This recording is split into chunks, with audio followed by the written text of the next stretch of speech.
నమస్కారం ADB news కు స్వాగతం. ముందుగా హెడ్లైన్స్. హరిహరసుతుడి నామస్మరణతో మారుమోగిన పురవేధులో అత్యంత వైభవోపేతంగా సాగిన అయ్యప్ప స్వామి ఆరట్టు మహోత్సవం. ఉత్సవాల్లో పాల్గొని ప్రత్యేక పూజలు జరిపిన దీక్షాదారులు.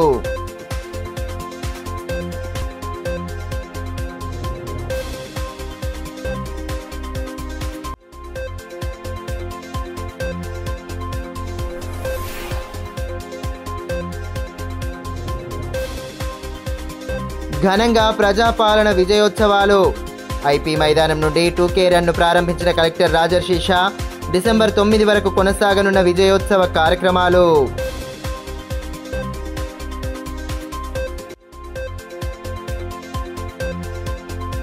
వసతి గృహాల సందర్శనకు వెళ్లిన బీఆర్ఎస్ ఎస్వీ నేతల అరెస్ట్. ఫుడ్ పాయిజన్ ఘటనల్లో బాధ్యులను కఠినంగా శిక్షించాలని డిమాండ్. ప్రభుత్వ విధానాలకు నిరసనగా మావల పోలీస్ స్టేషన్ ఎదుట నిరసన నినాదాలతో హోరెత్తించిన నాయకులు.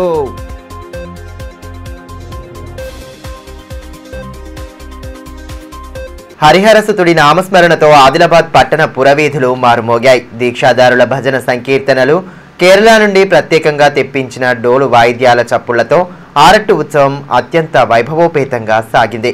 జిల్లా కేంద్రంలోని ప్రధాన వీధులు అయ్యప్ప స్వామి నామస్మరణతో మారుమోగగా భక్తులు భక్తి పారవశ్యంతో ఉత్సవంలో పాల్గొని పునీతులయ్యారు.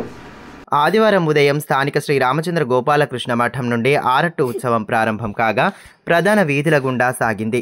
కేరళ నుండి ప్రత్యేకంగా తెప్పించిన డోలు వాయిద్యాలు వేడుకల్లో ఆకర్షణగా నిలిచాయి.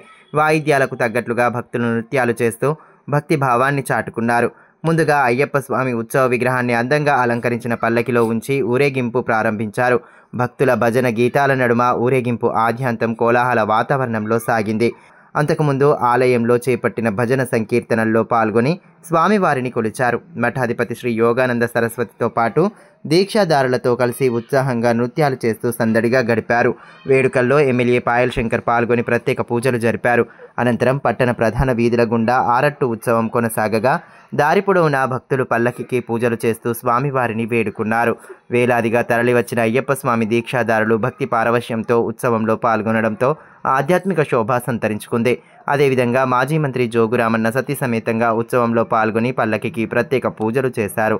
పల్లకి ఊరేగింపులో పాల్గొని అయ్యప్ప నామ స్మరణ చేస్తూ శోభాయాత్రలో భాగస్వామ్యులయ్యారు.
అదేవిధంగా తెలంగాణ కిసాన్ కాంగ్రెస్ రాష్ట్ర ప్రధాన కార్యదర్శి బోరంచు శ్రీకాంత్ రెడ్డి సైతం పల్లకి ఊరేగింపు వేడుకల్లో పాల్గొని స్వామివారిని కొలిచారు. ఈ మేరకు కార్యక్రమ అతిథులు నిర్వాహకులు మాట్లాడుతూ ఆరట్టు ఉత్సవం జరిగిన రోజు నుండి బెల్లూరి అయ్యప్ప స్వామి ఆలయంలో ప్రతిరోజు అన్నదానం, పడిపూజ కార్యక్రమాలు ప్రారంభమవుతాయని తెలిపారు. ప్రతి ఏటా మాదిరిగానే ఈ సంవత్సరం సైతం వేడుకలను అత్యంత భక్తి శ్రద్ధల నడుమ జరుపుకోవడం హర్షణీయమని పేర్కొన్నారు. అయ్యప్ప స్వామి కృపా కటాక్షాలతో ప్రజలంతా సుభిక్షంగా ఉండాలని ఆకాంక్షించారు. గోపాలకృష్ణ మఠం నుంచి పెనుగంగ వరకు తీసుకెళ్లి ఆరట్టు ఉత్సవం చేస్తారు. ఆరట్టు ఉత్సవం అంటే మనం చేసే స్నానాన్ని స్నానం అంటాం, కానీ భగవంతునికి చేసే స్నానాన్ని ఆరట్టు అని మలయాళంలో వాడతారు. ఆరట్టు అనేది అయ్యప్పగా కాకుండా కేరళలో ప్రతి గుడిలో ఆరట్టు ఉత్సవం చేస్తారు. అయితే మన అయ్యప్ప ఆలయంలో శబరిమలలో ఆరట్టు ఉత్సవం ఎలా చేస్తారంటే, శబరిమలలో ఇది 10 రోజుల ఉత్సవం. ఈ 10 రోజుల ఉత్సవం ఫస్ట్ రోజు ధ్వజారోహణం, కొడి అట్టామని చెప్పేసి ధ్వజారోహణం చేస్తారు. ఆ తర్వాత ఉత్సవం స్టార్ట్ అవుతుంది. 10 రోజులు ఈ ఉత్సవంలో లాస్ట్ రోజు 9వ రోజు అయ్యప్ప స్వామిని ఊరేగింపుగా అంటే శబరిమల సన్నిధానం నుంచి శరణగుత్తి వరకు తీసుకెళ్తారు. తీసుకునే వెళ్ళే దాంట్లో అయ్యప్ప చరిత్రలో 780 శ్లోకాలు వల్లిస్తూ వెళ్తుంటారు. దీన్ని పల్లి వేట అని పిలుస్తారు. అంటే అయ్యప్ప స్వామి వేటకెళ్తాడు. శరణగుత్తికి వెళ్ళిన తర్వాత అక్కడ అయ్యప్ప స్వామి శరణని గుచ్చేసి రావడంతో ఆయనకు తిరిగి సన్నిధానంలో నవధాన్యాలు మొలకెత్తిన నవధాన్యాలలో అయ్యప్ప స్వామిని ఆ రోజు రాత్రి పడుకోబెడతారు. ఇదిలా ఉంటే రవీంద్రనగర్లోని అయ్యప్ప స్వామి ఆలయం నుండి సైతం ఆరట్టు ఉత్సవాన్ని ఘనంగా జరిపారు. అయ్యప్ప స్వామి ఉత్సవ విగ్రహాన్ని పల్లకిలో ఉంచి భజన గీతాలను ఆలపిస్తూ భక్తులు ముందుకు సాగారు. పెద్ద ఎత్తున హాజరైన అయ్యప్ప స్వామి దీక్షాదారులు స్వామివారి నామస్మరణ చేస్తూ పల్లకి శోభాయాత్రలో పాల్గొనడంతో ఆధ్యాత్మిక శోభ నెలకొంది. అనంతరం ఆలయంలో ప్రత్యేక పూజలు జరిపారు. దారి పొడవునా భక్తులు పల్లకికి పూజలు చేసి స్వామివారిని దర్శించుకున్నారు.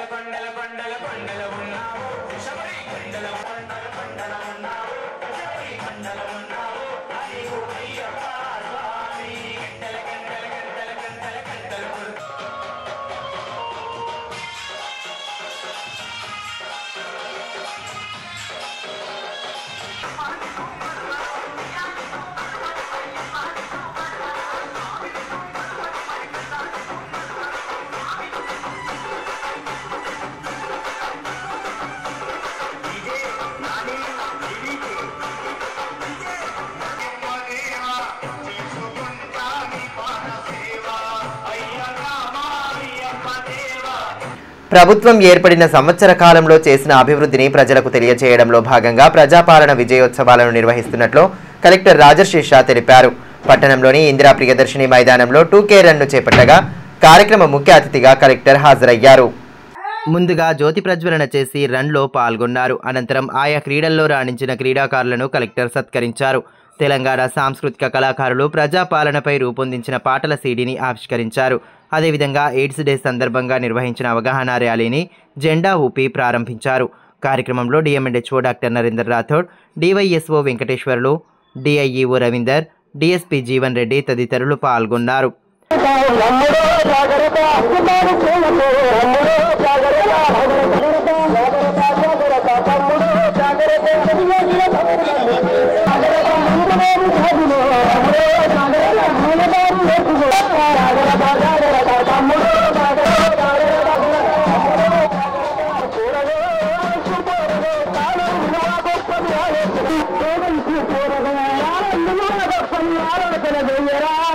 ఈ మేరకు కలెక్టర్ రాజర్షి షా మాట్లాడుతూ డిసెంబర్ 1 నుండి 9వ తేదీ వరకు ప్రజాపాలన విజయోత్సవాలను ఆయా శాఖల ఆధ్వర్యంలో నిర్వహించనున్నట్లు తెలియజేశారు. శాఖల ద్వారా జరిగిన అభివృద్ధిని తెలియజేస్తారని పేర్కొన్నారు. ప్రభుత్వ పాఠశాలలు, వసతి గృహాలలో ప్రజాపాలనపై వ్యాసరచన పోటీలు సైతం ఉంటాయని పేర్కొన్నారు. ఎయిడ్స్ డే సందర్భంగా వ్యాధి నిర్మూలనపై అవగాహన కల్పించేలా ర్యాలీ చేపట్టినట్లు తెలిపారు. ఈరోజు ప్రజాపాలన ప్రజా విజయోత్సవాలకు సంబంధించిన ఈరోజు 2K రన్ ర్యాలీ కార్యక్రమం స్టార్ట్ చేయడం జరుగుతుంది. ఈ రోజు నుంచి 9th వరకు ప్రతిరోజు ఒక డిపార్ట్మెంట్ సంబంధించిన అట్లా యాక్టివిటీ ఏవైతే ఉన్నాయో ప్రభుత్వ ఆదేశాల మేరకు చాలా ఘనంగా మొత్తం జిల్లాలో జరుపుకోవడానికి ఒక ప్రణాళిక కూడా అందరూ అధికారులు కూడా ఇవ్వడం జరిగింది. సో ప్రతిరోజు అట్లా ఒక యాక్టివిటీ అంటే రేపు హెల్త్ డిపార్ట్మెంట్ది, తర్వాత women child welfare department, SERP department, అన్ని డిపార్ట్మెంట్స్తో అట్లా యాక్టివిటీస్ కూడా జరుపుకోవడానికి అందరూ అధికారులు కానీ ప్రజాప్రతినిధులు కానీ కూడా కలిసి ఈ కార్యక్రమంకి విజయవంతంగా చేస్తాము. ముఖ్యంగా దాంట్లో మేజర్గా ఒక 2 days పెద్దపల్లిలో అండ్ తర్వాత హైదరాబాద్లో ఎవరైతే ఎంప్లాయ్మెంట్ కూడా మొన్న గ్రూప్ 4లో వారికి రావడం జరిగింది, వారికి సంబంధించిన పెద్ద ఎత్తున ఒక ప్రోగ్రామ్ ఉంటుంది. దాంట్లో మన సంస్కృత టీం ఏవైతే ఉన్నాయో, జిల్లాలో కళాజాత్ర టీం ఏవైతే ఉన్నాయో వారు కూడా ఒక షెడ్యూల్ తయారు చేసి 114 గ్రామ పంచాయత్ కూడా వారు 9th కల్లా అన్ని గ్రామ పంచాయతీలు కూడా తిరిగి అక్కడ పబ్లిక్ రిప్రజెంటేటివ్స్ కూడా ఇన్వాల్వ్ చేసి ప్రభుత్వం నుంచి ఏవైతే 6 గ్యారెంటీ సంబంధించిన ఏవైతే ఇప్పటి వరకు అచీవ్మెంట్స్ ఉన్నాయో అది కూడా జనాల మధ్యలో అవగాహన కూడా జరుగుతుంది. ప్రభుత్వ వసతి గృహాలలో విద్యార్థులకు నాణ్యమైన భోజనం అందక ప్రాణాలు వదిలే పరిస్థితి నెలకొందని, ప్రభుత్వం వెంటనే ఫుడ్ పాయిజన్ ఘటనలలో బాధ్యులను కఠినంగా శిక్షించాలని బీఆర్ఎస్వి రాష్ట్ర ప్రధాన కార్యదర్శి షేక్ ఫరేజ్ డిమాండ్ చేశారు. బీఆర్ఎస్వి వసతి గృహాల బాట కార్యక్రమంలో భాగంగా పట్టణ శివారులోని వసతి గృహాన్ని సందర్శించేందుకు వెళ్లగా పోలీసులు నేతలను అరెస్టు చేయడంతో ఉద్రిక్తత నెలకొంది.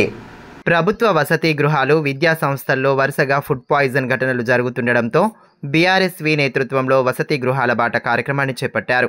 వసతి గృహాలలో నెలకొన్న సమస్యలను నేతలు పరిశీలిస్తున్నారు. ఈ నేపథ్యంలో ఆదివారం పట్టణ శివారులోని బీసీ వసతి గృహాన్ని సందర్శించేందుకు వెళ్లిన బీఆర్ఎస్వి రాష్ట్ర ప్రధాన కార్యదర్శి షేక్ ఫరేజ్తో పాటు పలువురు నేతలను మావల పోలీసులు అరెస్టు చేయడం ఉద్రిక్తతకు దారితీసింది. వసతి గృహం వైపు వెళ్లేందుకు వీలు లేదంటూ పోలీసులు నేతలను అరెస్టు చేయడంతో వారంతా తీవ్ర అసహనం వ్యక్తం చేశారు. ప్రభుత్వ వైఖరికి నిరసనగా మావల పోలీస్ స్టేషన్ ఎదుట నినాదాలు చేస్తూ హోరెత్తించారు. ప్రభుత్వ నిర్లక్ష్యంతోనే వరుసగా ఫుడ్ పాయిజన్ ఘటనలు చోటు చేసుకుంటున్నాయని ఆరోపిస్తూ నిరసన నినాదాలు చేశారు. ధర్నాలో నాయకులు బుట్టి శివకుమార్, ప్రశాంత్, కలీం తదితరులు పాల్గొన్నారు.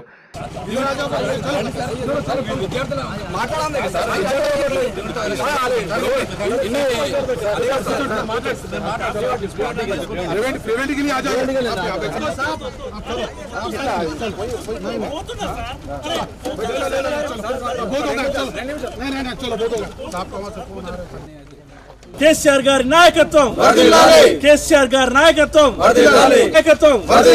కేటీఆర్ గారి నాయకత్వం. ఈ మేరకు బీఆర్ఎస్వి రాష్ట్ర ప్రధాన కార్యదర్శి ఫరేజ్ మాట్లాడుతూ గత బీఆర్ఎస్ ప్రభుత్వం నాణ్యమైన విద్యను అందిస్తూ విద్యార్థుల ఉన్నతికి పాటుపడిందని అన్నారు. కాంగ్రెస్ ప్రభుత్వం వచ్చిన ఏడాది కాలంలోనే దాదాపు 40 మంది విద్యార్థులు ఫుడ్ పాయిజన్కు గురై తనువు చాలించడం దారుణమని అన్నారు. ఈ ఘటనల వెనకాల బీఆర్ఎస్ కుట్రలు చేస్తోందంటూ మంత్రులు ప్రకటనలు చేయడం వారి నిర్లక్ష్యానికి నిదర్శనమని అన్నారు. ఇప్పటికైనా వసతి గృహాలలో సరైన వసతులు కల్పించి విద్యార్థులకు నాణ్యమైన భోజనం అందించాలని, ఫుడ్ పాయిజన్ ఘటనలపై సమగ్ర విచారణ జరిపి బాధ్యులపై కఠిన చర్యలు తీసుకోవాలని డిమాండ్ చేశారు. వసతి గృహాలను సందర్శించడానికి వీలు లేకుండా ముందస్తు అరెస్టులు చేయడం ఎంతవరకు సమంజసమని ప్రశ్నించిన ఆయన, పరిస్థితులు మెరుగుపడేంత వరకు తాము ప్రభుత్వాన్ని ప్రశ్నిస్తూనే ఉంటామని, విద్యార్థుల పక్షాన పోరాడతామని స్పష్టం చేశారు.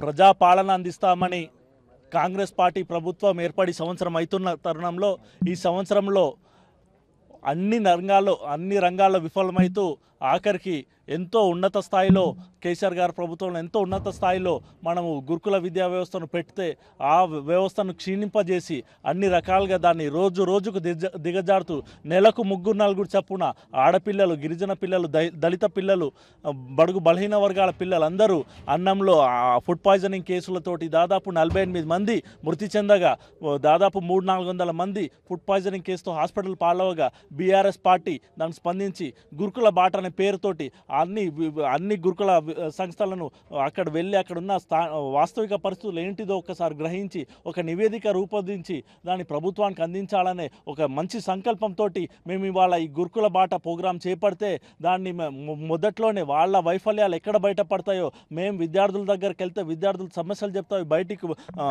ప్రజల దృష్టికి వస్తే మళ్ళీ వాళ్ళ బద్నాం ఎక్కడైతే మనం దురుద్దేశంతో ఒక విద్యార్థి సంఘాల నాయకులను విద్యార్థుల దగ్గర కలవనీయకుండా ముందస్తు అరెస్టులు, అక్రమ అరెస్టులు చేసి ఈరోజు పోలీస్ స్టేషన్ పట్టుకురావడం జరిగింది. దీంతో సుస్పష్టం ఏమైందంటే విద్యా వ్యవస్థ ఎంత దిగజారిపోయింది, గురుకులాలలో ఎంత దయనీయ స్థితిలో మారిపోయినాయో వాళ్ళ భయం చూస్తేనే, ఈ అరెస్టులను చూస్తేనే అర్థమైపోతున్నది. కాబట్టి రేవంత్ రెడ్డి ప్రభుత్వం, ముఖ్యంగా ముఖ్యమంత్రి రేవంత్ రెడ్డి సంవత్సరంలో సంబరాలు చేసుకున్నాడు కాదు, విఫలమైనని మొత్తం ప్రపంచం మొత్తం తెలిసిపోతున్నది. ఎందుకు నిజంగా కుట్ర జరిగితే ఆ కుట్ర ఎట్లా జరిగిందో మీరు అధికారం ఉన్నారు కాబట్టి బయటపడినండి ఎక్కడ జరుగుతుంది అనేది. ఒక గుడ్డ కాచి మీదేసేసి వాళ్ళ వైఫల్యాలు కప్పిపుచ్చుకొని ఇదేదో బీఆర్ఎస్ పార్టీ చేస్తుందని చెప్పడం, ఇవన్నీ ఏంటంటే వాళ్లకు బాధ్యతల నుంచి తప్పుకోవడం, పారిపోవడం తప్ప ఇంకేది కాదు. కాబట్టి ఈ పాలన ఇంకా ఈ వాళ్ళ వైఫల్యాలని ప్రజల దృష్టికి వచ్చినాయి కాబట్టి ఒక్కొక్కటి అది చేస్తుంటుంది. ఇంకో విషయం, ఎన్ని అరెస్టులు చేసినా ఏది చేసినా ఈ గురుకుల బాట, బీఆర్ఎస్ గురుకుల బాట అనేది ఆగదు.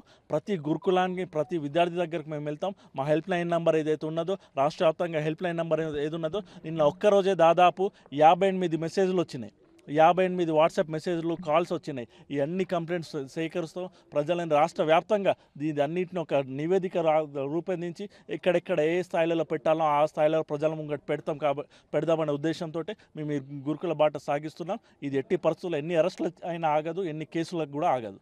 ప్రజలను చైతన్యపరిచి వారికి వ్యాధి పట్ల పూర్తి అవగాహన కల్పిస్తేనే ఎయిడ్స్ వ్యాధిని నిర్మూలించవచ్చని డిఎంఎన్హెచ్ఓ డాక్టర్ నరేందర్ రాథోడ్ అన్నారు. ప్రపంచ ఎయిడ్స్ డే సందర్భంగా డిఎంఎన్హెచ్ఓ కార్యాలయంలో కార్యక్రమాన్ని నిర్వహించారు.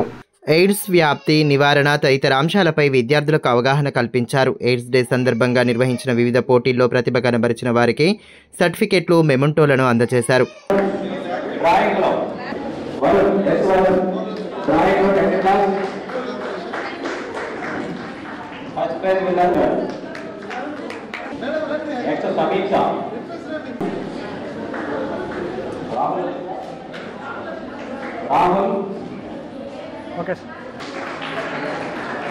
ఎయిడ్స్ వ్యాధి నిర్మూలనకు గాను వ్యాధి పట్ల అవగాహన కల్పించేలా కార్యక్రమాన్ని నిర్వహిస్తున్నట్లు DMHO డాక్టర్ నరేందర్ రాథోడ్ తెలిపారు. దీర్ఘకాలిక వ్యాధిగా ఎయిడ్స్ను పరిగణిస్తామని తెలిపారు. ఎయిడ్స్ వ్యాధిగ్రస్తులను బహిష్కరించడం చట్టరీత్యా నేరమని వారి పాత్ర లేకుండా కూడా వ్యాధికి గురయ్యే ఆస్కారం ఉంటుందని పేర్కొన్నారు. ఈ అంశాలపై ప్రతి ఒక్కరూ అవగాహన పెంపొందించుకొని వ్యాధి నిర్మూలనకు బాధ్యతగా వ్యవహరించాలని సూచించారు. ముఖ్యంగా ఈరోజు మనకు వరల్డ్ ఎయిడ్స్ డే జరుపుకోవడానికి ముఖ్యంగా కారణం ఇందాక అందరు చెప్పారు. ఏంటంటే ప్రజల్లో విస్తృతమైన అవగాహన కల్పించడం ఒకటి, తర్వాత ఎయిడ్స్కి కారణమైన HIV అగ్నెస్ట్గా పోరాట చేయడం, ఎవరైతే ఎయిడ్స్ బాధితులు ఉన్నారో వాళ్ళకి మనం సానుభూతి తెలుపుతూ, అలాగే ఎవరైతే ఎయిడ్స్తో బాధపడినారో చనిపోయిన వాళ్ళకి నివాళులు అర్పించడం కోసం మనం ముఖ్యంగా ఈరోజు ప్రపంచం మొత్తము మనం ఎయిడ్స్ డే జరుపుకుంటున్నాము. అంటే ఎయిడ్స్ అనేది మనం నివారించాలంటే ఓన్లీ అవగాహన తప్ప, ప్రజల్లో విస్తృతమైన అవగాహన కల్పిస్తే తప్ప మనం ఎయిడ్స్ని నివారించలేము. సో అవగాహన చాలా చాలా ఇంపార్టెంట్. అందుకే ప్రపంచం మొత్తంతో పాటు మన జిల్లా మొత్తం ఎక్కడైతే PSCs ఉన్నాయో, సబ్ సెంటర్స్, తర్వాత పల్లె దవాఖానాలు అన్నిటికీ ఈరోజు అవగాహన కార్యక్రమం పెట్టుకున్నాం. మరి అవగాహన కార్యక్రమం అంటే మనం వాళ్ళకి ఏం అవగాహన కల్పించాలా, ఎలాంటి అవగాహన కల్పించాలి అనేది కూడా మీ అందరికీ ఇక్కడ మనం సమావేశం చర్చించుకోవడానికి, మీరు ఇక్కడ విని మీరు మీ ఫ్రెండ్స్ కానీ ఎయిడ్స్ అంటే ఏంది, ఇదంత భయంకరమైన వ్యాధి కాదు, ప్రాణాంతకమైన వ్యాధి కాదు. చాలా కాలం ముందు, ఇంతకుముందు ఎప్పుడైతే ART డ్రగ్ థెరపీ రాలేదో అప్పుడు ప్రాణాంతకం. కానీ బీఆర్ఎస్ పార్టీ ఆధ్వర్యంలో నిర్వహించనున్న జిల్లా స్థాయి క్రికెట్ టోర్నమెంట్ కరపత్రాలను మాజీ మంత్రి జోగు రామన్న ఆవిష్కరించారు. ఈ నెల 5వ తేదీ నుండి క్రికెట్ పోటీలు జరగనున్న నేపథ్యంలో నిర్వాహకులతో కలిసి కార్యక్రమ వివరాలను తెలియజేశారు.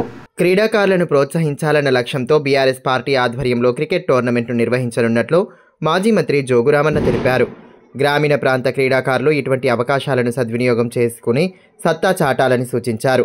జోగు ఫౌండేషన్ ద్వారా సైతం క్రీడాకారులకు తగిన ప్రోత్సాహం అందిస్తున్నట్లు వెల్లడించారు. కార్యక్రమంలో జనార్దన్, ప్రభాకర్, సుకుమార్, మణివర్ధన్ తదితరులు పాల్గొన్నారు. బేలా మండలంలోని కాంగర్పూర్లో సద్గురు బ్రహ్మలీన్ బాజీరావు మహారాజ్ పుణ్యతిథి కార్యక్రమాన్ని ఘనంగా నిర్వహించారు. బాబా చిత్రపటాన్ని పల్లకిలో ఉంచి ఊరేగింపు నిర్వహించడంతో గ్రామంలో ఆధ్యాత్మిక శోభ సంతరించుకుంది. గ్రామ ప్రధాన వీధుల గుండా పల్లకి ఊరేగింపు సాగగా వివిధ గ్రామాల నుండి వచ్చిన భజన బృందాల సభ్యులు ఆలపించిన భక్తి గీతాలు విశేషంగా ఆకట్టుకున్నాయి. SI దివ్యభారతి కార్యక్రమంలో పాల్గొని పల్లకికి పూజలు చేశారు. గ్రామస్తులు నానాజీ, విఠల్ రౌత్, అశోక్, సందీప్, ఘన్శ్యామ్, గంభీర్ ఢోలే, శంకర్, గుణవంత్, విలాస్ తదితరులు పాల్గొన్నారు. తెలంగాణ మలిదశ ఉద్యమ తొలి అమరుడు పోలీస్ కిష్టయ్య ముదిరాజ్ 15వ వర్ధంతిని పట్టణ ముదిరాజ్ సంఘం ఆధ్వర్యంలో శాంతినగర్లోని సంఘ కార్యాలయంలో ఆదివారం నిర్వహించారు. ఈ సందర్భంగా పోలీస్ కిష్టయ్య చిత్రపటానికి పూలమాలలు వేసి శ్రద్ధాంజలి ఘటించారు. వర్ధంతి కార్యక్రమంలో తెలంగాణ ముదిరాజ్ మహాసభ రాష్ట్ర ఉపాధ్యక్షులు డాక్టర్ బొజ్జ నారాయణ ముదిరాజ్, మన ముదిరాజ్ మహాసభ రాష్ట్ర ప్రధాన కార్యదర్శి సలేంద్ర శివయ్యలు అతిథులుగా హాజరయ్యారు. ఈ సందర్భంగా నాయకులు మాట్లాడుతూ తెలంగాణ రాష్ట్ర సాధన కోసం సుమారు 84 మంది ముదిరాజ్ ముద్దుబిడ్డలు ఆత్మ బలిదానం చేసుకోగా అందులో కామారెడ్డి పట్టణంలో విధి నిర్వహణలో ఉన్న పోలీస్ కిష్టయ్య తన సర్వీస్ రివాల్వర్తో కాల్చుకొని తెలంగాణ ఉద్యమానికి మరింత ఊపిరి పోశారని పేర్కొన్నారు. కిష్టయ్య వర్ధంతి జయంతులను రాష్ట్ర ప్రభుత్వం అధికారికంగా నిర్వహించాలని విజ్ఞప్తి చేశారు. ఈ కార్యక్రమంలో పట్టణ అధ్యక్షులు దారవేణి రాము, ప్రధాన కార్యదర్శి దార్శరవి, బొజ్జ సంతోష్, సలేంద్రరాజు తదితరులు పాల్గొన్నారు. చేస్తున్న సమయంలో మరి శ్రీకాంతాచారి 31 నాడు పెట్రోల్ పోసుకొని తగిలించుకొని తెలంగాణ కోసం ఉద్యమించిన నేపథ్యంలో ఇక ముందు విద్యార్థులు ఎవరు కూడా చనిపోకూడదని, తెలంగాణ సాధన అనేది నా ప్రాణమే చివరి ప్రాణం కావాలని కామారెడ్డి పట్టణంలో పుట్టకొక్కుల కిష్టయ్య ముదిరాజ్ తన సర్వీస్ రివాల్వర్తో 2009 డిసెంబర్ 1 నాడు ఆత్మ బలిదానం చేసుకొని ఇవాళ తెలంగాణ ఉద్యమానికి ఊపిరిదిండు. మరి తెలంగాణ ఉద్యమంలో ముదిరాజులందరూ బొట్టు బోనం ఎత్తడమే కాకుండా సుమారు 84 మంది తెలంగాణ రాష్ట్ర సాధన కోసం బలిదానం చేసుకున్నారు. వారిలో పోలీస్ కిష్టయ్య ప్రముఖుడు. ఎందుకంటే పోలీసు ఉద్యోగం చేస్తూనే తెలంగాణ రావాలని గట్టిగా ఆకాంక్షిస్తూ తన సర్వీస్ రివాల్వర్తో కాల్చుకొని ఈ ఉద్యమానికి ఎంతో ఉత్తేజకరంగా నిలిచారు. మరి ఆయన లాంటి వారి యొక్క జయంతి కానీ వర్ధంతిలు కానీ గత ప్రభుత్వం విస్మరిస్తే ఈ ప్రభుత్వం తెలంగాణ ఉద్యమకారులని అభినందించినప్పటికీ అమరుల త్యాగాలను ఇంకా గుర్తించలేకపోతుంది. కాబట్టి పోలీస్ కిష్టయ్య జయంతి వర్ధంతి సభలను రాష్ట్ర ప్రభుత్వం అధికారికంగా నిర్వహించాలని మేము ఈ సందర్భంగా ముదిరాజ్ ఆదిలాబాద్ పట్టణ ముదిరాజ్ సంఘం ఆధ్వర్యంలో నిర్వహిస్తున్న ఈ వర్ధంతి కార్యక్రమంలో 15వ వర్ధంతి కార్యక్రమంలో ముదిరాజ్ పట్టణ ముదిరాజులందరి పక్షాన మేము డిమాండ్ చేస్తున్నాము. ఇటీవల పలువురు సిపిఐ రాష్ట్ర నాయకులు హఠాత్తుగా తనువు చాలించడం తీరని లోటని పార్టీ రాష్ట్ర సమితి సభ్యులు విలాస్ అన్నారు. ఇటీవల గుండెపోటుతో మృతి చెందిన నాయకులు ఎన్ బాలమల్లేష్, పోటు ప్రసాద్లకు నేతలు ఘన నివాళి సమర్పించారు. ఈ మేరకు ఏర్పాటు చేసిన సంతాప సభలో వారి చిత్రపటాలకు పూలమాలలు వేసి నివాళి అర్పించారు. పార్టీకి నేతలు అందించిన సేవలను స్మరించుకుంటూ వారి పోరాటాలను గుర్తు చేసుకున్నారు. కార్యక్రమంలో నాయకులు సిర్రా దేవేందర్, అరుణ్ కుమార్, చిలక దేవిదాస్, మేస్రం భాస్కర్, వసీం ఖాన్ తదితరులు పాల్గొన్నారు. తాంసీ మండలంలోని కప్పర్ల సాంఘిక సంక్షేమ శాఖ వసతి గృహ విద్యార్థులకు ఎస్సీ సంక్షేమ శాఖ ద్వారా బ్లాంకెట్లను పంపిణీ చేశారు. హెచ్డబ్ల్యూఓ శ్రీనివాస్ కార్యక్రమంలో పాల్గొని 54 మంది విద్యార్థులకు చలి నుండి రక్షణగా బ్లాంకెట్లను అందజేశారు. అనంతరం చలికాలంలో తీసుకోవాల్సిన జాగ్రత్తలను విద్యార్థులకు వివరించారు.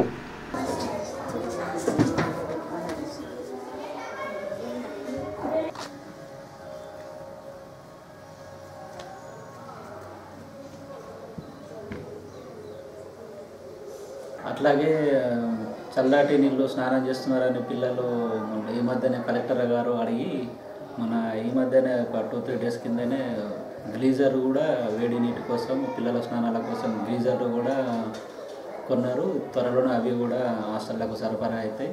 దీనికి కూడా కలెక్టర్ గారికి మళ్ళీ మా డిఎస్డిఓ మేడం గారికి హాస్టల్ తరఫున ధన్యవాదాలు చెప్తాను. వార్తలు ముగించే ముందు హెడ్లైన్స్ మరోసారి. హరిహరసుతుడి నామస్మరణతో మారుమోగిన పురవీధులు. అత్యంత వైభవోపేతంగా సాగిన అయ్యప్ప స్వామి ఆరట్టు మహోత్సవం. ఉత్సవాల్లో పాల్గొని ప్రత్యేక పూజలు జరిపిన దీక్షాదారులు.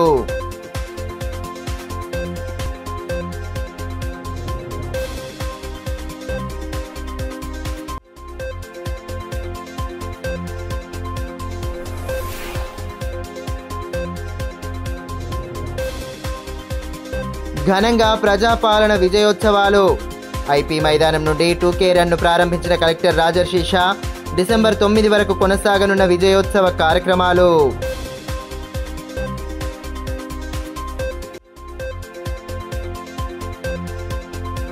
వసతి గృహాల సందర్శనకు వెళ్లిన బీఆర్ఎస్ ఎస్వీ నేతల అరెస్ట్. ఫుడ్ పాయిజన్ ఘటనల్లో బాధ్యులను కఠినంగా శిక్షించాలని డిమాండ్. ప్రభుత్వ విధానాలకు నిరసనగా మావల పోలీస్ స్టేషన్ ఎదుట నిరసన నినాదాలతో హోరెత్తించిన నాయకులు.